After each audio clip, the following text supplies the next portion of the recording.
మహిళలందరికీ కూడా మహిళా దినోత్సవ శుభాకాంక్షలు అండి.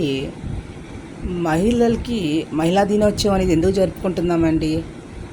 మహిళ అంటే ఏదో మీటింగ్లు పెట్టుకోవడం, ఉపన్యాసాలు అక్కడ పెట్టుకుని 4 మాటలు మాట్లాడుకోవడం తప్పించి యాక్చువల్గా ఫీల్డ్ లెవెల్లో అయితే ఏది కూడా ఇంప్లిమెంట్ చేయటం లేదు మహిళల విషయంలో.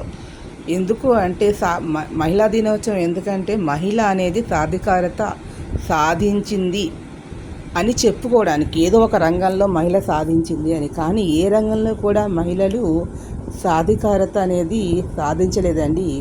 మనం మహిళా దినోత్సవం ఎప్పుడు జరుపుకోవాలి అంటే, ఏ రంగంలో అయినా సరే మహిళ నిజమైనటువంటి సాధికారత అనేది సాధించినప్పుడు. మహిళలు స్వయం నిర్ణయ అధికారాన్ని ఏ రంగంలో కూడాను సాధించలేకపోతూ ఉన్నారు.